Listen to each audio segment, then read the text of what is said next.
പ്രിയ സുഹൃത്തുക്കളെ, എക്സലൻറ്റ് അക്കാഡമിയുടെ ഇന്നത്തെ വീഡിയോ വൃശ്ചികത്തിലെ കാർത്തിക പൊങ്കാലയെക്കുറിച്ചാണ്. ഈ വീഡിയോ തയ്യാറാക്കിയിരിക്കുന്നത് ശ്രീ ഗായത്രി മഠം ആസ്ട്രോ റിസർച്ച് സെൻറ്റർ എന്ന സ്ഥാപനമാണ്. നമുക്ക് നേരെ വീഡിയോയിലേക്ക് പോകാം. എന്തിനാണ് പൊങ്കാല സമർപ്പിക്കുന്നത്? നമ്മുടെ പുതുതലമുറയ്ക്ക് അറിയുവാൻ കഴിയാത്ത ഒരു കാര്യമാണിത്. നമുക്കതെന്താണെന്ന് നോക്കാം. തെളിഞ്ഞ മനസ്സോടെയും ഭക്തിയോടെയും സമർപ്പിക്കേണ്ട വഴിപാടാണ് പൊങ്കാല എന്ന് നമുക്കറിയാം.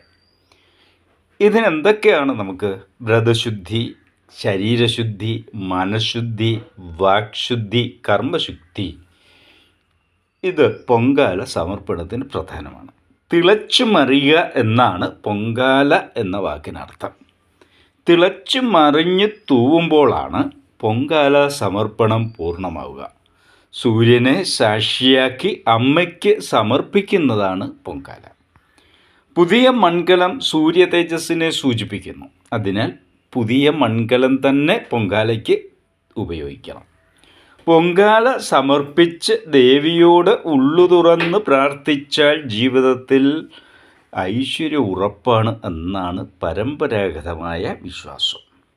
ഇഷ്ടവരദായിനിയായ അമ്മ മഹാമായയ്ക്ക് സ്ത്രീജനങ്ങൾ നേരിട്ട് അർപ്പിക്കുന്ന വഴിപാടാണിത്. പുരുഷന്മാർക്കും പൊങ്കാലയിടാം.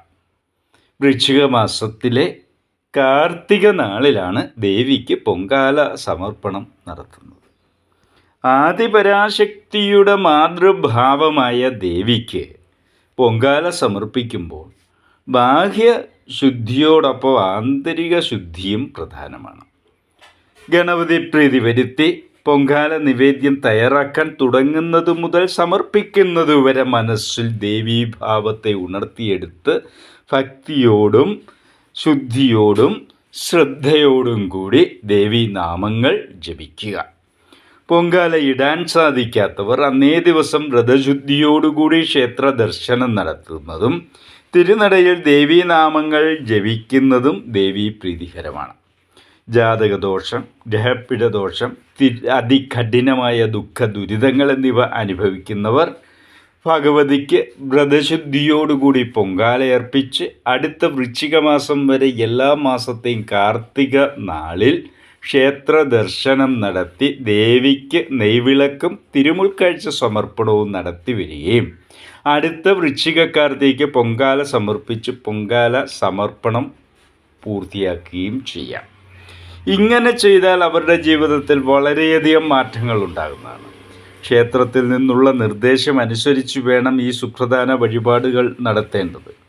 ഉത്തമ സന്താന സൗഭാഗ്യത്തിനും സന്താന പുരോഗതിക്കും വൈദവ്യ ദോഷനാശനത്തിനും ജാതകവശാലുള്ള ദോഷങ്ങളൊക്കെ മാറി ദീർഘായുസ്സുണ്ടാകുവാനും വീട്ടിൽ സമാധാനവും സന്തോഷവും ഉണ്ടാകുവാനും ഇത്തരത്തിൽ പൊങ്കാലയിടുന്നത് ശ്രേഷ്ഠമാണ്.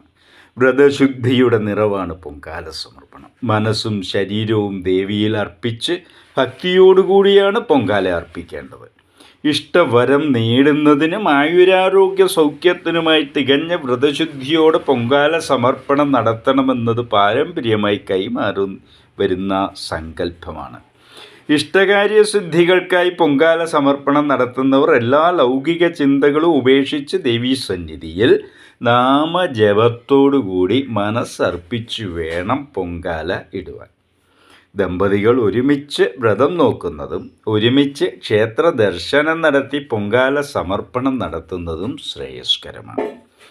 അമ്മയുടെ തിരുസന്നിധിയിൽ മകൾ അമ്മയോടെന്ന പോലെ തൻ്റെ ദുഃഖങ്ങൾക്ക് ആശ്വാസമേകുമെന്ന പ്രതീക്ഷയോടുകൂടി അർപ്പിക്കുന്ന പൊങ്കാല ഒരു ദിവ്യ ഔഷധമായാണ് കരുതിപ്പെടുന്നത്.